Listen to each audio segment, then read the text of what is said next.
கர்த்தருடைய பரிசுத்த நாமத்துக்கு மகிமை உண்டாவதாக. Glory be to the holy name of the Lord. எரேமியா தீர்க்கதரிசன புஸ்தகம் 1ஆம் அதிகாரம் 19ஆம் வசனத்தை ஒரு விசை வாசிக்க கேட்கலாம். Prophetical book of Jeremiah chapter 1 verse 19. எரேமியா 1ஆம் அதிகாரம் 19ஆம் வசனம்.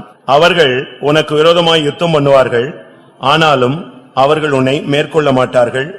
உன்னை ரட்சிக்கும்படிக்கு நான் உன்னுடனே இருக்கிறேன் என்று கர்த்தர் சொல்லுகிறார். கர்த்தருடைய பரிசுத்த நாமத்துக்கு மகிமை உண்டாவதாக. Glory be to the holy name of the Lord. இங்கே உனக்கு விரோதமாக ஒரு யுத்தம் நடக்கும், ஆனாலும் உன்னை மேற்கொள்ள மாட்டார்கள் என்று கர்த்தர் வாக்குத்தத்தம் கொடுக்கிறார். Here the Lord promises that there will be a battle against you, but they shall not prevail against thee. காரணம், உன்னை ரட்சிக்கும்படி நான் உன்னோடு கூட இருக்கிறேன். The reason is, I am with thee to deliver thee. வாழ்க்கை ஒரு யுத்த களம். The life is a battle. ஒவ்வொரு மனிதனும் அதிலே யுத்தம் செய்து கொண்டிருக்கிறான். And every man is fighting in it. சில நேரங்களில் வாழ்க்கையிலே யுத்தத்தில் அவன் ஜெயிக்கிறான். Sometimes he is overcoming in that battle. இவன் பலன் கொள்ளும் பொழுது சத்துரு பின்வாங்குகிறான். When he is overcoming, the enemy is backsliding. அடுத்து யுத்தகலங்களிலே வாழ்க்கையிலே இவன் அசதியாக இருக்கும் பொழுது சத்துரு இவனை மேற்கொள்ள முயற்சிக்கிறான். Nextly, when he is slack in his life, then enemy is trying to overcome him. இன்னும் வாழ்க்கையிலே அவன் அசதியாக இருக்கும் பொழுது அந்த சத்துரு இவனை மேற்கொண்டு விடுகிறான். And still when he is slack in his life, then Satan is totally overcoming him. இப்படித்தான் விழுகையும் எழுச்சியும் ஒரு மனிதனுடைய வாழ்விலே மறுபடியும் நடைபெற்று வருகிறது. This is how falling and rising takes place in a man repeatedly. ஆனால் கிறிஸ்தவ வாழ்க்கை என்பது அப்படி அல்ல. But Christian life is not so. அது ஒரு ஜெயம் கொள்ளுகிற வாழ்க்கை. That is an overcoming life. இல்லாவிட்டால் மேற்கொள்ளும் வாழ்க்கை. That is a victorious life. வாழ்க்கையிலே ஒவ்வொரு நாளும் பிரச்சனைகள் வரத்தான் செய்யும். அதை ஜெயிக்கிறதுக்கு தான் தேவன் நம்மோடு கூட இருக்கிறார். There will be problems coming in our life every day, but to overcome it, the Lord is with us. இன்றைய மெசேஜ், கர்த்தர் உன்னை எந்த வல்லமையும் மேற்கொள்ள விடமாட்டார். Today's message is, the Lord will not allow any power to prevail against you. ஒரு வல்லமையும் உன்னை மேற்கொள்ள தேவன் அனுமதி கொடுப்பதில்லை. இதுதான் இன்றைய உனக்கு தேவன் கொடுக்கக்கூடிய செய்தி. The Lord will not allow any enemy power to prevail against you. இந்த மேற்கொள்ளுதல் என்பதை குறித்து நாம் இன்றைக்கு படிக்க போகிறோம், விளங்கிக் கொள்ள போகிறோம். Today we can understand about this term called prevailing. கர்த்தர் சொல்லுகிறார், உனக்கு விரோதமாக அவர்கள் யுத்தம் பண்ணுவார்கள். The Lord says that they will battle against you. யுத்தம் இல்லை என்று சொல்லவே முடியாது. We cannot say that there is no fighting. யுத்தம் இல்லாத நாடுகள் இல்லை. There are no nations without battle. யுத்தம் இல்லாத மனிதர்கள் இல்லை. There are no men without battle. யுத்தம் இல்லாத குடும்பங்கள் இல்லை. There are no families without battle. யுத்தம் இல்லாத வாழ்க்கை இல்லை. There is no life without battle. இன்றைக்கும் கூட அநேகர் வாழ்க்கையில யுத்தகளத்தில் தான் அவர்கள் போராடி கொண்டிருக்கிறார்கள். Even today many of them are striving in the battlefield. ஆனால் இவைகளுக்கு மத்தியிலே அநேகர் தோற்று போகிறார்களே.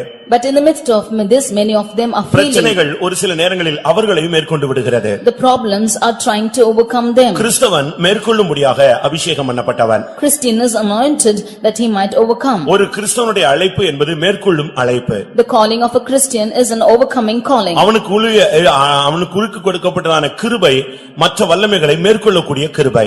The grace given to him is to overcome all the other powers. சகலத்தையும் கீழ்ப்படுத்தக்கூடிய ஒரு வல்லமையை தான் கர்த்தர் அவனுக்கு அபிஷேகத்தின் மூலமாய் தருகிறார்.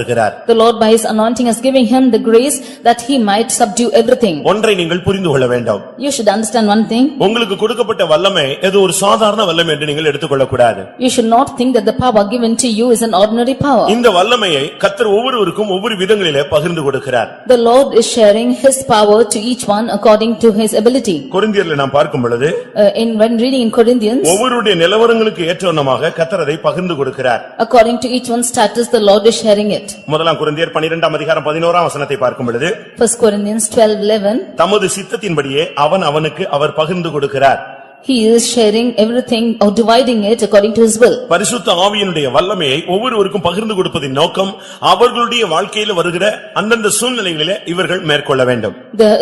He has given the powers of the Spirit to everyone and is divided that they might overcome every situation in their life. அருமையானவர்களே, இந்த காலை வேளையிலே நீங்கள் எந்த நிலவரத்திலே வந்திருந்தாலும் இந்த காலை வேளையில் தேவன் உனக்கு கொடுக்கக்கூடிய வார்த்தை, அவர்கள் யுத்தம் பண்ணுவார்கள், ஆனால் அந்த வல்லமைகள் உன்னை மேற்கொள்ள முடியாது. Dear beloved, whatever situation you have come this morning, the Lord promises that they shall fight against thee but not prevail against thee. ஒன்று நீ ஒரு பேப்பர்ல எழுதி வைத்துக்கொள், இல்லாவிட்டால் உன் இருதயத்திலே எழுதி வைத்துக்கொள். You can write this down in a paper or in your heart. அவர்கள் உனக்கு விரோதமாய் யுத்தம் பண்ணுவார்கள். They shall fight against thee. அவர்கள் என்று சொல்லும் பொழுது ஒரு அந்நிய கூட்டத்தையே காண்கிறோம். When we say that they, we see an alien group. வியாதியின் வல்லமையாக இருக்கலாம். It might be power of sickness. பிசாசின் போராட்டமாக இருக்கலாம். It might be the striving of Satan. செய்வினை மந்திர கட்டுகளாக இருக்கலாம். It might be witchcraft of magic. தொழில் போராட்டங்களாக இருக்கலாம். It might be your problems with your இன்னும் business. பலவிதமான சக்திகளுடைய போராட்டங்களாக இருக்கலாம். Or it might be problems with other powers. உன்னுடைய குடும்பத்தாராக இருக்கலாம். It might be your family. உன்னுடைய நண்பர்களாக இருக்கலாம். They might be your friends. உன்னுடைய பகைஞனாக இருக்கலாம். They might be your enemy. எப்படிப்பட்ட ஒரு சூழ்நிலையாக இருந்தாலும் அவர்கள் எந்த கூட்டம் உனக்கு விரோதமாய் வந்தாலும் யுத்தம் பண்ணுவார்கள். ஆனால் உன்னை மேற்கொள்ள தேவன் அனுமதிப்பதில்லை. காரணம் உன்னோடு கூட இருக்கிறவர் உலகத்தில் இருக்கிறவனிலும் பெரியவர்.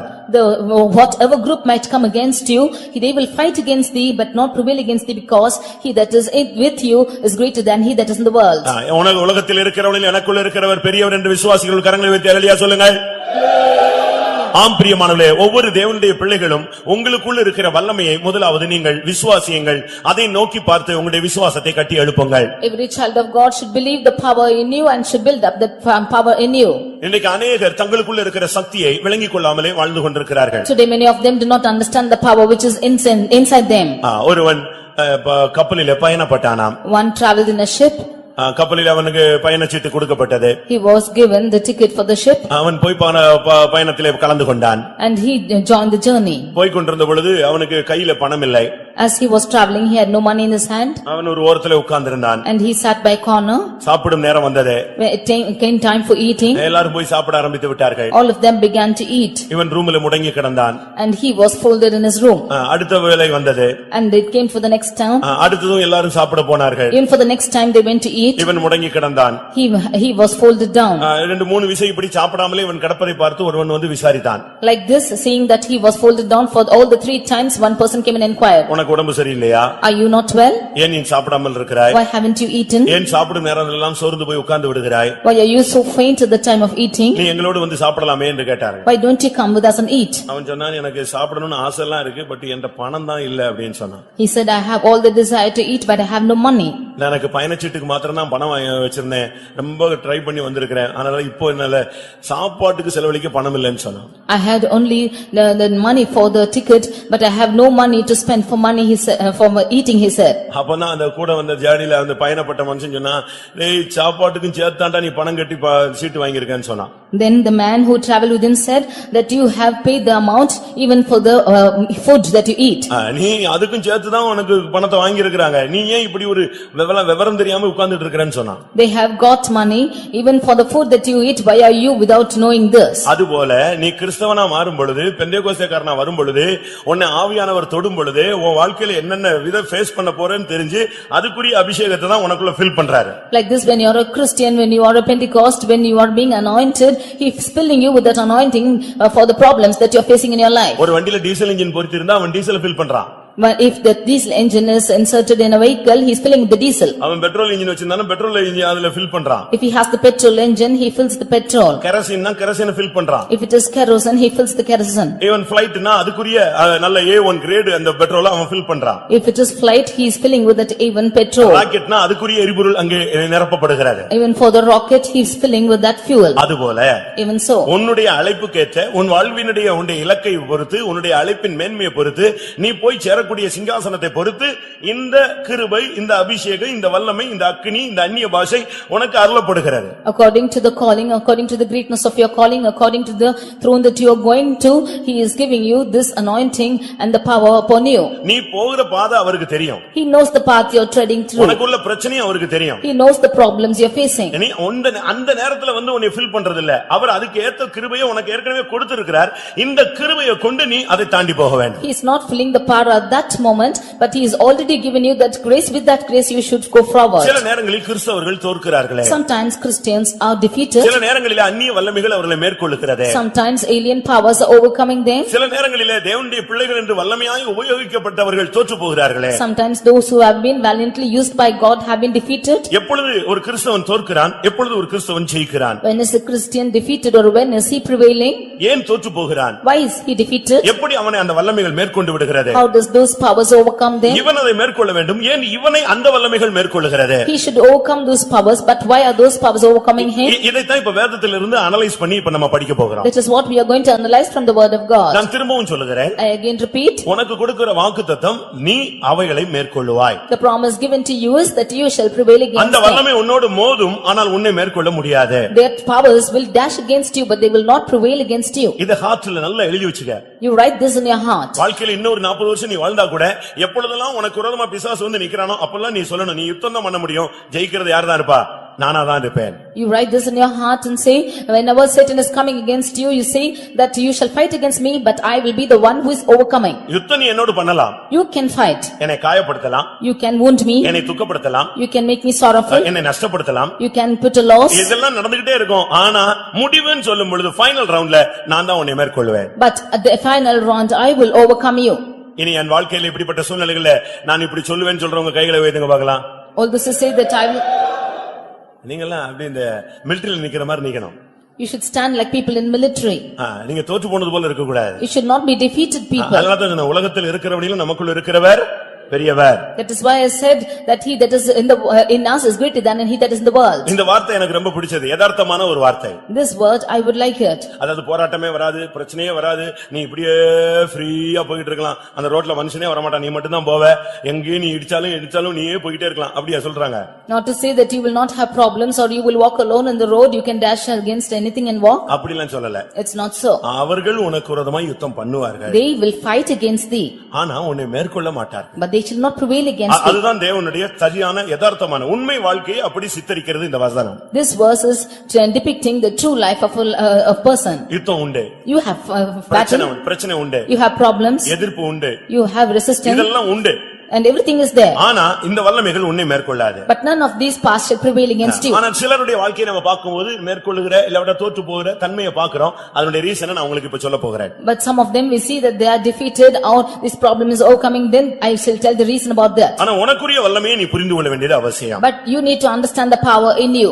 தேவன் இந்த காரியங்களை தெளிவாக நமக்கு சொல்லி இருக்கிறார். This morning the Lord is clearly saying to us, ஒரு ஆவிக்குரிய மனிதன் எப்பொழுது தோற்கிறான்? when does a spiritual man failing? எப்பொழுது அவன் ஜெயிக்கிறான்?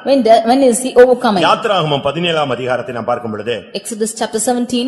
அங்கே இஸ்ரவேல் ஜனங்கள் எகிப்திலிருந்து வெளியே வந்த பின்பு முதலாவது சந்தித்த ஒரு யுத்த களத்தை நாம் பார்க்கிறோம். We see the first battle which the children of Israel looked unto when they came out of Egypt. அடிமைத்தனத்திலே 400 வருடம் கடந்த ஒரு சந்ததி. The generation which was in the bondage for 400 years. யுத்த வீரர்களாக பயிற்சி எடுக்காத ஒரு சந்ததி. Those who did not take the practice of warriors. சீரழிந்து செங்கல் சுமந்ததான ஒரு சந்ததி. They who were carrying bricks and were living. அடிமைத்தனத்திலே சிக்கி தவித்த ஒரு கூட்டம். They were caught under bondage and were struggling. விடுதலை காற்றை சுவாசிக்காத ஒரு கூட்டம். They who were not feeling the deliverance. தேவன் என்று ஒருவர் உண்டா என்ற கேள்வி கேட்ட ஒரு கூட்டம். They who asked the question whether God is. விடுதலையை அவர்கள் நம்ப முடியவில்லை. They could not understand believe that they are delivered. ஆனால் தேவன் தன்னுடைய வாக்குத்தத்தத்தின்படி அவர்களை வெளியே கொண்டு வந்தார். But according to his promise God brought them out. இப்பொழுது ஒரு குறிக்கப்பட்ட இடத்துக்கு வந்த பொழுது But when they came to a particular point, அமலேக்கு என்கிற ஒரு கூட்டம் தேவனுடைய ஜனத்தை எதிர்த்து நின்றார். A group called Amalek, they were resisting against the people of God. அவர்கள் இந்த ஜனத்தை வந்து எதிர்த்து நின்று விட்டார்கள். They came and fought against them. மோசேக்கு என்ன செய்வதென்று தெரியவில்லை. Moses did not know what to do. யாருமே யுத்தம் செய்து பழகாதவர்கள். They were not used to fighting. ஆனா வேற வழி இல்ல. But no other go. இப்போ வாழ்க்கையில யுத்தத்துல கொண்டு வந்து நிப்பாட்டியாச்சு. Now the whole life was brought under battle. என்ன செய்ய முடியும்? What should they do? இப்பொழுது போராடி தான் ஜெயித்தாக வேண்டும். Now they have to fight against them and overcome. இப்படிப்பட்ட ஒரு சூழ்நிலையில தேவனுடைய ஜனங்கள் தள்ளப்பட்டார்கள். And the children of God were pushed into such a situation. அருமையான சகோதரனே சகோதரியே, உன்னுடைய வாழ்க்கையிலும் கூட உன்னுடைய வாழ்க்கை சுமூகமாக போய் கொண்டிருக்கலாம். திடீரென்று ஒரு பெரிய யுத்தகளத்தில் கொண்டு வந்து கர்த்தர் உன்னை நிறுத்துவார், இல்லாவிட்டால் சாத்தான் கொண்டு போய் உன்னை நிறுத்துவான். Dear brother, sister, your life will be going on very rapidly, but all of a sudden Satan will bring in a great battle in your life. இப்பொழுது யோசுவா யுத்தகளத்துக்கு போய் விட்டான். Now Joshua had gone to battle. ஜனங்கள் யுத்தகளத்துக்கு போய் விட்டார்கள். Now the people have gone to battle. மோசே, Aaron, ஊர் மூன்று பேரும் ஒரு மலையில ஏறி நின்று கொண்டார்கள். Moses, Aaron and Hur, they stood upon a mountain. யுத்தம் தொடங்கி போய் கொண்டிருக்கிறது. The battle was begun and was going on. மோசே பார்த்துக்கொண்டே இருந்தான். And Moses was looking on it. அவனுக்கு ஒரு ஏவுதல் கிடைத்தது. He got an urging. அவன் கையில ஒரு கோல் இருந்தது. He had a rod in his hand. அந்த கோலை கோலை வைத்துதான் அவன் எகிப்தை வாதித்தான். With that rod he just afflicted the Egypt. அந்த கோலை வைத்துதான் செங்கடலை பிளந்தான். With that rod he divided the Red Sea. அந்த தேவனுடைய கோல் அவன் கையில் இருந்தது. He had the rod of the Lord in his hand. அவன் யுத்தத்துக்கு அவர்களை அனுப்பிவிட்டு He sent them to battle. உடனடியாக அவன் என்ன செய்தான் தெரியுமா? What did he do next? ஒரு மலை உச்சிக்கு ஏறி விட்டான். He got the top of a hill. அங்கே போய் தன் கையை தூக்கி அந்த கோலை பிடித்து தூக்கி விட்டான். He lifted up his hands with that rod. அவனுக்கு ஒரு பிராக்டீஸ் இருந்தது. He had a practice. அந்த எகிப்தை வாதிக்கும் பொழுது இந்த கோலை தான் நீட்டுவான். When he was afflicting that Egypt, he stretched the rod. நீர் நிலைகளுக்கு நேராக இந்த கோலை நீட்டினால் நீர்நிலைகள் இரத்தமாக மாறிவிடும். If he should spread his rod against the waters, then it will turn blood. வானத்துக்கு நேராக நீட்டினால் அங்கிருந்து பலவிதமான வாதைகள் இந்த பூமியை சந்திக்கும். If he should stretch towards the heavens, then plagues will afflict the earth. செங்கடலுக்கு நேராக அந்த கோலை நீட்டினால் செங்கடல் இரண்டாக பிளக்கும். If he stretched out his hand towards the Red Sea, it will divide two. இப்படிப்பட்ட ஒரு அனுபவம் அவனுக்கு இருந்தது. He had such an experience. இது கைகளை உயர்த்துவதை காண்பிக்கிறது. This shows holding up of hands. என்ன செய்தான் தெரியுமா? What did he do? இவன் உடனடியாக அந்த கோலை பிடித்துக்கொண்டு யுத்தகளத்துக்கு நேராக தூக்கி நிப்பாட்டி விட்டான். He immediately held out his hand with that rod against the battle. யாத்திராகமம் 17:11 வாசிக்கலாம். Exodus 17:11.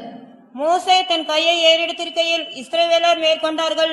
அவன் தன் கையை தாழ விடுகையில் அமலேக்கு மேற்கொண்டான். இந்த வெற்றி தோல்வி அதனுடைய அடிப்படை தத்துவ சத்தியம் அங்கே சொல்லப்பட்டிருக்கிறது. This victory and the defeat and the aspect behind it is told here. தன் கையை மோசே ஏறெடுத்திருக்கையில் இஸ்ரவேலர்கள் மேற்கொண்டார்கள்.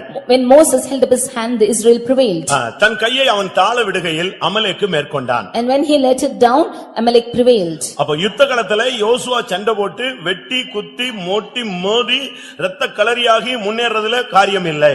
It is not a problem for Joshua to fight against the battle and to bloodshed and overcome them.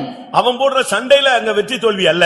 மோசே கைகளை உயர்த்துவதிலும் மோசே தன்னுடைய கைகளை தாழ விடுவதிலும் தான் வெற்றியும் தோல்வியும் அடங்கி இருந்தது. In his fighting he is not overcoming, but it is on the part of Moses that he is lifting up his hands or letting it down. அருமையானவர்களே, உங்களுடைய வாழ்க்கையினுடைய பகுதிகளிலே நீங்கள் பல பாதைகளிலே பல விதங்களிலே நீங்கள் போகலாம். பல சத்துருவின் வல்லமையை நீங்கள் எதிர்த்து நிக்கலாம். ஆனால் நீங்கள் உங்களுடைய அறிவு, திறமை, உங்களுடைய ஞானம், உங்களுடைய புத்தி, உங்களுடைய செல்வாக்கு, உங்கள் பணம், இதை வைத்து நீங்கள் ஜெயிக்க முடியாது. தேவ சந்நிதியிலே உன் கைகளை உயர்த்துகிறாயே, இதை வைத்துதான் வெற்றியும் தோல்வியும் தீர்மானிக்கப்படுகிறது. Dear beloved, you might go across many paths in your life and many problems might afflict you and enemies might rise against you, but the victory depends upon you, not in your wealth or nor in your riches nor in your wisdom, but in the raising up of your hands in the presence of God. உன்னுடைய ஆவிக்குரிய யுத்தத்திலும் உன்னுடைய பூமிக்குரிய யுத்தத்திலும் உன்னுடைய ஞானமோ உன்னுடைய பணமோ உன்னுடைய புத்தியோ உன்னுடைய எந்தவிதமான திறமைகளும் உனக்கு உதவி செய்ய இயலாது. In your spiritual war or in your little war in this world, none of your wisdom, none of your riches, none of your wealth can help you. நீ முழங்காலை முடக்கி உன் கைகளை எவ்வளவு உயர்த்துகிறாயோ அவ்வளவு நீ ஜெயிப்பாய். எப்பொழுது உன்னுடைய முழங்காலை முடக்காமல் உன் கைகளை தாழ விடுகிறாயோ அப்பொழுது நீ மேற்கொள்ளப்படுவாய். Then at the times that you are standing on your knees and lifting your hands towards God, then you will overcome. The days when you do not stand on your knees and when your hands are not lifted up, you will fail. எத்தனை மணி நேரம் கை உயர்த்துவது? How many of you will hold your hands? நம்ம எத்தனை பேர் எவ்வளவு நேரம் கை உயர்த்த முடியும்? How long can we lift up our hands? ஒரு மணி நேரம் நான் ரெண்டு கையை உயர்த்திருக்கிறேன்னு சொல்றவங்க கைகளை உயர்த்துங்க பார்க்கலாம். All those who say that I have lifted my hands for 1 hour, lift your hands. 1 hour நான் இருந்த சபையில போட்டி எல்லாம் வச்சிருக்கிறேன். I have kept competition in the churches that I have been. முழங்கால் போட்டி வைப்போம். Kneeling down. இல்லாவிட்டால் கைகளை உயர்த்துகிற போட்டி வைப்போம். And the competition of lifting up our hands. Brother David Raj அவர்கள் ஈரோட்ல இருக்கும் பொழுது ஒரு போட்டி வைத்தார். When brother David Raj was in E-Road, he kept a competition like this. இரவு 10 மணில இருந்து காலையில 5 மணி வரை ஒரு ஜெபம். From 10 night until morning 5 there's a prayer. 7 மணி நேரம் ஜெபம். 7 hours of prayer. இந்த 7 மணி நேரம் முழங்கால் நின்னா நான் உங்களுக்கு பிரைஸ் கொடுப்பேன்னு சொன்னார். If you should stand for 7 hours, then I will give you a prize. ஆனா ஜனங்க அவ்வளவு பேர் நின்னாங்க. கடைசில 14 பேர் ஜெயிச்சாங்கன்னு சொன்னாங்க. All the people stood like that and 14 of them were victorious. 7 மணி நேரம் முழங்கால்ல நிப்பாரு. Standing on knees for 7 hours. யாராவது நின்றீங்களா? இங்கேயே ஒரு கோரசுக்குள்ள நீங்க உட்கார்ந்துறீங்க, அடுத்த கோரசுக்குள்ள எந்திரிச்சு பாத்ரூம் போயிடுறான், அடுத்த கோரசுக்குள்ள வந்து உள்ள உட்கார்றான். இப்படி இருந்தா நம்ம எப்படி வாழ்க்கையில ஜெயிக்கிறோம்னு யோசிச்சு பாருங்க. ஜெயிக்க முடியும்னு யோசிச்சு பாருங்க. Here itself, if you are sitting down for 1 chorus and standing on knees for 1 chorus and nextly getting up and going out, then how will you overcome in your life? நான் முழங்கால் ஜெபம் வைத்தேன் 3 மணி நேரம். I have kept kneeling down prayer for 3 hours. அதுல ஒரு 40-50 பேர் ஜெயிச்சிட்டாங்க. And around 40 or 50 of them overcame. ஒரு சிலர் 2.25 மணி நேரம்லாம் நின்னுட்டு எப்படி விழுந்தனே தெரியல, சுயநினைவே அத்து போய் கீழ விழுந்துட்டாங்க. Some of them stood for 2 hours and 45 minutes, and after that they even fainted. அவங்களுக்கு எல்லாம் வசனம் அது இதுன்னு போட்டியில பிரைஸ் கொடுத்தோம். We used to give them prize for verses and other உங்களுக்கு எத்தனை competitions. பேர் கைகளை மணிக்கணக்காக உயர்த்த முடியும்? How many of you can lift your hands for us together? ஒரு 5 நிமிஷம் உயர்த்தி பாருங்க. Lift up your hands for 5 minutes. 10 நிமிஷம் உயர்த்தி பாருங்க. Just for 10 minutes. இன்னைக்கு வீட்ல போய் உயர்த்தி பாருங்க. அதுல தான் வெற்றி தோல்வியே இருக்கு. You go and lift your hands and see in that lies your victory or failing. ஒரு கால் மணி நேரம் உயர்த்தி பாருங்க. Lift your hands for 15 minutes. 20 நிமிஷம் உயர்த்தி பாருங்க. Just for 20 minutes. half an hour உயர்த்தி பாருங்க. And for half an hour. 1 hour உயர்த்தி பாருங்க. And lift for 1 hour. மோசே மணிக்கணக்கா உயர்த்தினான். Moses lifted his hands for hours together. தன் ஜனம் ஜெயிக்க வேண்டும். That his people might be நீ victorious. ஜெயிக்கணும்னு நினைச்சா கர்த்தருடைய சமூகத்திலே கைகளை உயர்த்து. உனக்காக எத்தனையோ மணி நேரங்கள் சிலுவையிலே அவர் கைகள் உயர்த்தப்பட்டிருந்தது. If you should be victorious, you lift your hands in the presence of God. He has lifted up his hands on the cross for us together for you. கைகளை உயர்த்துதல் என்பது ஒரு பெரிய சத்தியம். Lifting up of hands is a great truth. கைகளை உயர்த்தினவன் தோற்று போனதே கிடையாது. He who has lifted up his hands had never failed. 1 தீமோத்தேயுல சொல்லி இருக்கிறது 2:8ல புருஷர்கள் எப்பொழுது ஜெபித்தாலும் தங்கள் கைகளை பரிசுத்த கைகளை உயர்த்தி ஜெபிக்க வேண்டும். In 1 Timothy 2:8 we see that the brethren whenever they pray they should lift up their holy hands and pray. 77ஆம் சங்கீதத்திலே சங்கீதக்காரன் என்ன சொல்கிறான்? In 77th Psalm what does the psalmist say? என் கைகள் தளராமல் விரிக்கப்பட்டிருந்தது. My hands were stretched out without faint. 77:2ல இரவிலும் என் கை தளராமல் விரிக்கப்பட்டிருந்தது. In 77:2 he says that at night my hands were not faint. ஆண்டவரும் கூட தம்முடைய ஜனத்துக்காக தன்னுடைய கைகளை உயர்த்துகிறார். Even the Lord lifted up his hands for his people. நான் என் கையை உனக்காக உயர்த்துகிறேன். I have lifted up my hands for you. ஆண்டவரும் கூட உயர்த்துகிற தேவன்தான். Even the Lord is the one who is lifting up. தன்னுடைய ஜனங்கள் ஜெயிக்க வேண்டும் என்பதிலே அவரும் மிகவும் கவனமாகவே இருக்கிறார். He is also very careful that his people might be victorious. ஆண்டவரும் கூட இந்த காரியத்திலே ரொம்ப கவனமாகவே இருக்கிறார். Even the Lord is very careful in this matter. அருமையானவர்களே, உங்களில் எத்தனை பேர் இந்த கைகளை உயர்த்துகிற சத்தியத்தை நீங்கள் உணர்ந்திருக்கிறீர்கள்? Dear beloved, how many of you have understood this portion of lifting up of hands? நீ உன்னுடைய கைகளை உயர்த்தினால் உன்னுடைய குடும்பம் ஜெயிக்கும். உன்னுடைய ஜெபத்திலே நீ கைகளை உயர்த்தி நீ பழக வேண்டும். If you should lift up your hands, then your family will overcome. You should practice lifting your hands in prayer. மோசே தன்னுடைய கைகளை தாழ விட்டான். Moses became faint in his hands. வயசான மனுஷன் ஒரு கோலை வச்சிட்டு எவ்வளவு நேரம் நிப்பான் யோசிச்சு பாருங்க. He was an aged person with that rod. How can he stand? நான் ஒரு ஃபெய்த்ரம்ல ஊழியம் செய்த பொழுது I was ministering in a faith home. ஒரு சகோதரி மிகவும் வியாதிப்பட்டார்கள். And one sister was very sick. ஒரு விசுவாசி சகோதரி. A believer sister. ரொம்ப serious. She became very serious. ரொம்ப சின்ன வயது. She was very young. உடனே என்னை கூப்பிட்டாங்க. And they called me. நான் தூக்கத்திலே எழும்பி போனேன். In my sleep I went. நேரா போய் அங்க கொஞ்ச நேரம் ஜெபித்தேன். I went there straight and prayed for some time. ஒண்ணு ஆகாதுன்னு சொல்லிட்டு வந்துவிட்டேன். And I said a word and came. கொஞ்ச நேரம் அவர் அமைதியா இருந்தது போல இருந்தாரு. After for some time she was calm. நான் திரும்ப வீட்டுக்கு ஃபெய்த் வந்துவிட்டேன். And I came back to the faith home. ஒரு கால் மணி நேரம் தூங்கி இருப்பேன். திருப்பி வந்து சொன்னாங்க ரொம்ப சீரியஸ்னு சொன்னாங்க. After 15 minutes they came and said that she is too serious. நான் திரும்பவும் போய் கொஞ்ச நேரம் ஜெபித்தேன். Again I went and prayed for her. கொஞ்சம் பரவாயில்லைன்னு சொன்னாங்க. And they said she was okay. திரும்ப நான் வந்துவிட்டேன். Then I came back. திரும்ப வந்து சொன்னாங்க இப்போ போயிரும் போல தெரியுதுன்னு சொன்னாங்க. Immediately they said that she's increased. அப்பதான் நான் ஒரு சீரியஸ்னஸ் உணர்ந்தேன். Then I understood the seriousness of the matter. அந்த நைட் 2 மணிக்கு நான் போய் நின்றேன். That night 2 o'clock I went and stood. ஆவியானவர் என்னோடு பேசினார். The Holy Spirit spoke to me. அந்த மரணத்திலிருந்து ஜெயிக்கணும்னா நீ உன் கைகளை உயர்த்துன்னு சொல்லி. If she has to overcome this death, you lift up your hands. அந்த சிஸ்டர் அப்படியே ஃபைனல் அப்படியே இந்த கால்ரால பாதிக்கப்பட்டு போயிட்டே இருக்கு. That sister was caught up with cholera and was going on. ரொம்ப மோசமான நிலவரத்துக்கு போய் கொண்டே இருந்தா. She was going from a worse state. எல்லாரும் சேர்ந்து கைகளை உயர்த்தினோம். All of us together lifted up our hands. 25 நிமிடம் என் கையெல்லாம் ஒடிஞ்சு போன மாதிரி ஆச்சு. For 25 minutes I felt that my hands were broken. கையிலே ஒரு கையை மாத்துறது அந்த ஸ்கீம்லாம் கிடையாது. ஒரே இது ஸ்ட்ரக்சர் அப்படியே நிக்கும். Hands were lifted up at the same time together. ஒரே வாரி அந்த குடும்பம் எல்லாம் அழுது கையை உயர்த்தி அப்படியே நின்னோம். At a stretch all the family members and we stood up with our hands lifted up. 25 நிமிஷத்துல நான் கேட்டேன் எப்படி இருக்குன்னு கேட்டேன். At the 25th moment I asked her how was she. சுகமாய் படுத்து தூங்கிட்டு இருக்காங்கனா. She is well and she is sleeping. இத நான் முதல்லயே செஞ்சிருந்தேனா எனக்கு தொல்லை இல்லாம இருந்திருக்கும். Had I done this before it wouldn't have a problem to me. ஒரு உச்சகட்டத்துக்கு வந்த பிறகு நான் அதை அப்ளை பண்ணி பார்த்தேன். When it came to the peak I applied this. உங்களுடைய வாழ்க்கையில எந்த பிரச்சனை வந்தாலும் நீ கண்ணை மூடி முழங்கால் போட்டு கைகளை உயர்த்தி தேவனை நோக்கி கூப்பிடு, நீ அந்த விஷயத்துல ஜெயித்து விடுவாய். Whatever problem it might be, you kneel down, you close your eyes, lift up your hands and you will overcome. ஒன்று நீ தேவனுடைய சன்னிதானத்திலே உன்னை சரண்டர் பண்ணுவதை காண்பிக்கிறது. It shows you surrendering you in the presence of the Lord. இரண்டாவது எல்லா புகழும் அவருக்கே என்று நீ உன்னை சமர்ப்பிப்பதை காண்பிக்கிறது. And secondly, it shows that you are giving all the glory to him. அருமையான தேவனுடைய பிள்ளையே, உன்னுடைய கை உயர்த்துவதில்தான் உன் குடும்பத்தின் வெற்றி இருக்கிறது. Dear child of God, and your victory of your family lies in your raising up of hands. அருமையான சகோதர சகோதரிகள், தாய் தகப்பன்மார், உங்களுடைய பிள்ளைகளுக்காக உங்கள் கைகளை ஏறெடுங்கள். Dear beloved sister, brother and parents, you lift up your hands for your children. புலம்பல்ல நான் பார்க்கும் பொழுது, In we read in Lamentations, உன் கைகளை அவரிடத்துக்கு ஏறு, உன் பிள்ளைகளுக்காக உன் கைகளை அவரிடத்துக்கு ஏறிடு. You lift up your hands for your children. புலம்பல் 2ஆம் அதிகாரம் 19ஆம் வசனத்தினுடைய கடைசி பகுதியிலே இது சொல்லப்பட்டிருக்கிறது. Lamentations 2:19 last portion it உன் said, குழந்தைகளின் பிராணனுக்காக உன் கைகளை அவரிடத்திற்கு ஏறிடு. For your children's life you lift up your hands for நீ him. எவ்வளவாக தேவனுடைய கரத்திலே தேவனை நோக்கி உன்னுடைய கரத்தை கரம் உயர்த்தி ஜெபிப்பது ஒரு கிறிஸ்துவனுடைய அழகு. Lifting up your hands and praying towards God is a beauty of a Christian. உங்கள் எத்தனை பேர் இதை பயிற்சித்திருக்கிறீர்கள்? How many of you have practiced this? கடந்த கால யுத்தங்களிலே சத்துரு உங்களை மேற்கொண்டு விட்டானா?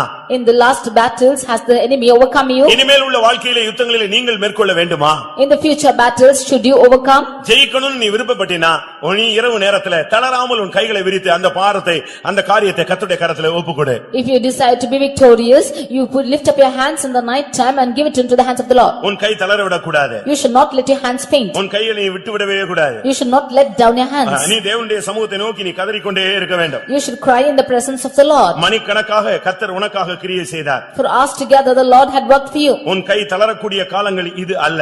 This is not the time that your hand should faint. வேதம் என்ன சொல்லுகிறது? What does the word of God say? Zephaniah 3:16 பார்க்கும் பொழுது, Zephaniah 3:16, சீயோனை பார்த்து உன் கைகளை நீ தளர விடாதே என்று சொல்லப்படும். Unto Zion he says that you should not faint your hands. ஒரு ஊழியக்காரன் சொல்றான் தன்னுடைய கையை தளரவே விடக்கூடாது. சபை ஜெயிக்கணும்னு சொன்னா அவன் ரெண்டு கையை உயர்த்தி எப்பொழுதும் தேவனை துதித்துக் கொண்டே இருக்க வேண்டும். If the servant of God should pray, if he lifts up his hand and praise God, he should not let his hands to be slack. ஒரு தேவனுடைய பிள்ளையை கர்த்தர் மேற்கொள்ளும்படியாகவே அழைத்திருக்கிறார். The Lord has called a child of God that he should overcome. நீ சகல வல்லமைகளையும் மேற்கொள்ள வேண்டும். You should overcome all powers. அதுக்காகவே கர்த்தர் உன்னை யுத்தகளத்திலே கொண்டு வருகிறார். For that purpose he is bringing you into the battlefield. ஆவிக்கு விரோதமாய் மாம்சமும் மாம்சத்துக்கு விரோதமாய் ஆவியும் ஒன்றுக்கு ஒன்று எதிரடையாக நியமிக்கப்பட்டிருக்கிறது. The spirit will fight against and the flesh against the spirit, and it's determined. இந்த யாத்திராகமம் 17ஆம் அதிகாரத்தில் நடந்த யுத்தம் என்ன யுத்தம் தெரியுமா? Exodus 17 chapter, the battle which was conducted, what was it? இந்த இடத்தில் தான் தேவன் தன்னை யெகோவா நிசி என்று வெளிப்படுத்தினார். It is here that the Lord proved that he is Jehovah Nissi. ஒரு பக்கத்திலே அமலேக்கிற்கும் இஸ்ரவேலுக்கும் நடந்த ஒரு யுத்தம். On one hand it's the battle between the Amalekites and the Israelites. ஆனால் இன்னொரு பகுதியில பார்க்கும் பொழுது, But on the other hand, யாத்திராகமம் 17:16 பார்க்கும் பொழுது, Exodus 17:16 when we read, அது கர்த்தருடைய சிங்காசனத்துக்கு விரோதமான யுத்தம். This is the battle against the throne of God. வாசியுங்கள். அமலேக்கின் கை கர்த்தருடைய சிங்காசனத்துக்கு விரோதமாய் இருந்தபடியால் தலைமுறை தோறும் அவனுக்கு விரோதமாய் கர்த்தரின் யுத்தம் நடக்கும் என்றார். அவனுடைய யுத்தம் கர்த்தருடைய சிங்காசனத்துக்கு விரோதமான யுத்தம். It is the battle against the throne of the Lord. இந்த உலகத்திலே ஒவ்வொரு காரியத்திலும் அவன் ஜெயிக்கிறதுக்கு காரணம் எப்படியாயினும் உன்னை சிங்காசனத்துக்கு போக விடாம தடுக்கும்படியாகவே. He is victorious over you in this world that he might hinder you from going to the throne. அவர்கள் உனக்கு விரோதமாக யுத்தம் பண்ணுவார்கள், ஆனால் மேற்கொள்ள மாட்டார்கள். மேற்கொள்ளாமல் இருக்க வேண்டுமானால் உன் கைகளை நீ ஏறெடு. They shall fight against you but not prevail. If you have to prevail, then you lift up your hands. ஜெயிக்கணும்னு எத்தனை பேர் ஆசைப்படுறீங்க? How many of you decide to be இன்னையில victorious? இருந்து நீங்க கைகளை உயர்த்துவீங்களா? From today will you lift up your hands? Daily நைட்ல எவ்வளவு நேரம் கை உயர்த்துவீங்க? How long will you lift your hands at night?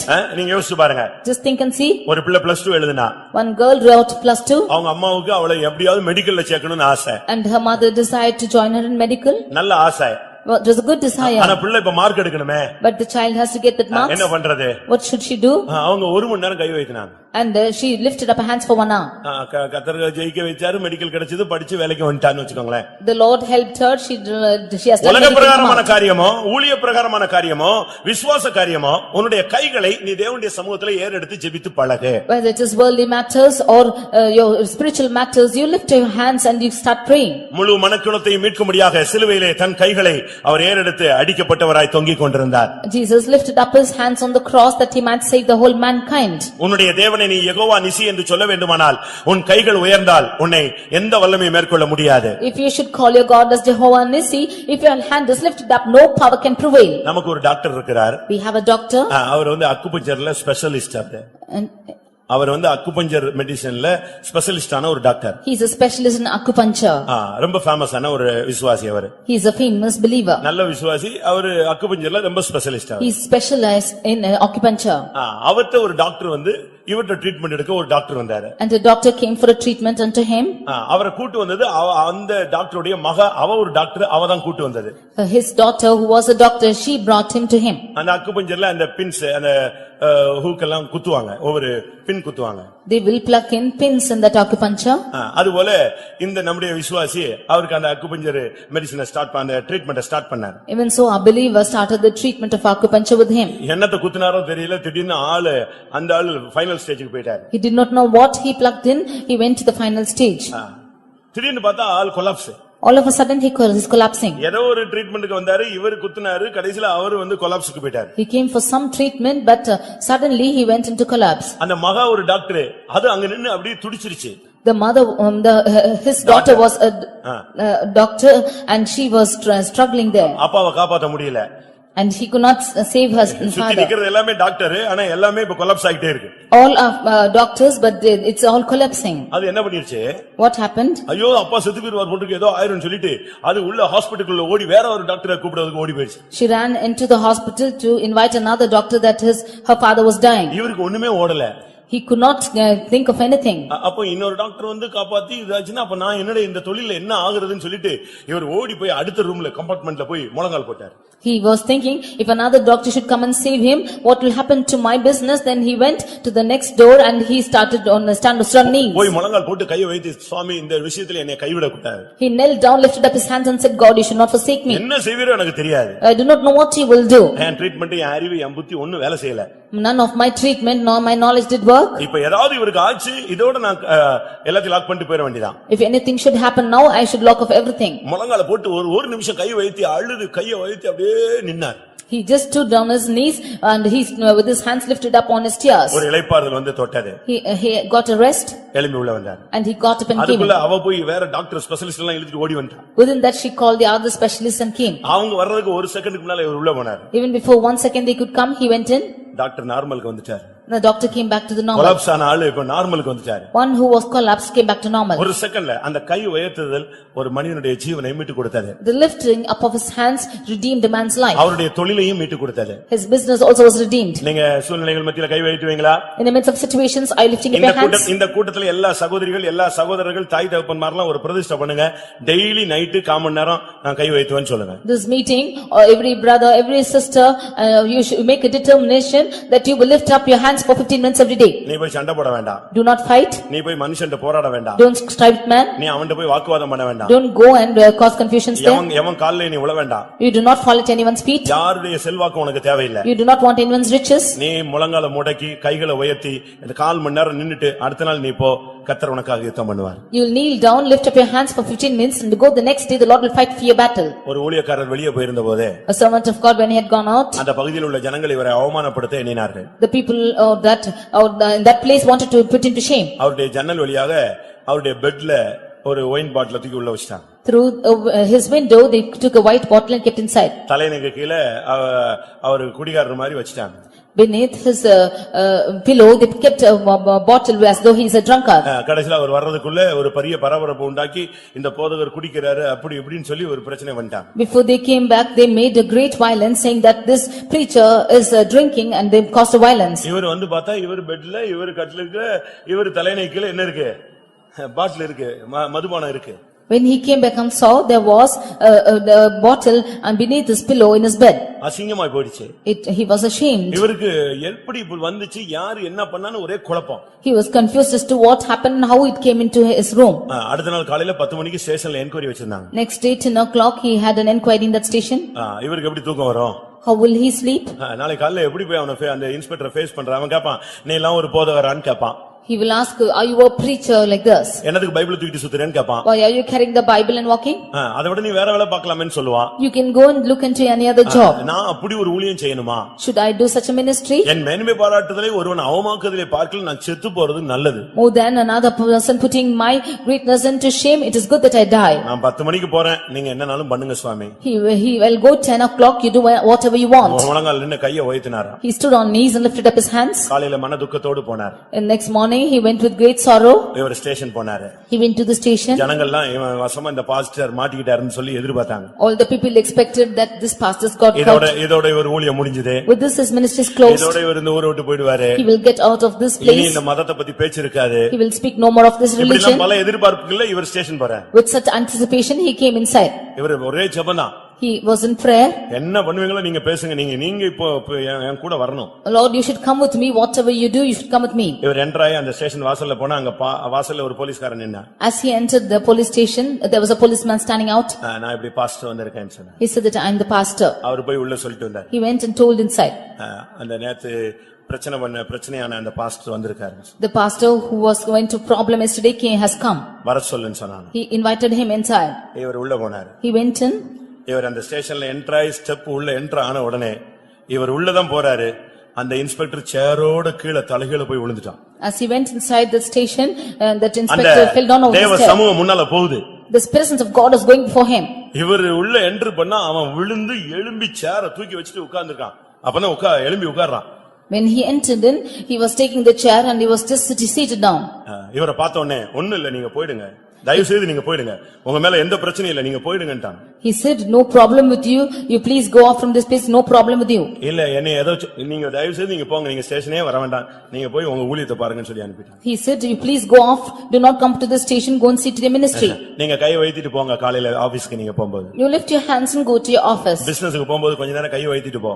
Before going to business, lift your hands and go. ஊழியத்துக்கு போகும்போது கொஞ்ச நேரம் கை வைத்திட்டு போ. Before going to ministry, lift your hands and go. வேலைக்கு போகும்போது கொஞ்சம் கை வைத்திட்டு போ. Before going to work, you lift your hands and go. கர்த்தருடைய கரத்துல நீ அதை ஒப்பு கொடுத்துட்டு நீ போயிடு. You yield yourself into the hands of the Lord and go. உன் கைகளை நீ ஏறெடுத்தால் நீ ஜெயிப்பாய், உன் கையை நீ தாழ விட்டால் நீ தோற்பாய். When you lift your hands, you will overcome. When you let down your hands, you will be defeated. எங்களுடைய போராயுதங்கள் மாம்சத்துக்குரியவைகள் அல்ல, அரண்களை நிர்மூலமாக்கத்தக்க தேவ பலமுள்ளவைகள் என்று பவுல் கொரிந்தியருக்கு பேசுகிறார். Our weapons are not of the flesh, but it is able to destroy the strongholds. உன் கையை நீ தாழ விட்டால், நீ ஜெபத்துல குறைஞ்சு போனினா, நீ கை வைத்திர அந்த விஷயத்துல குறைஞ்சு போனினா நீ தோத்துக்கிட்டே போவ. If you let down your hands or in prayer, if you are failing, then you will be defeated.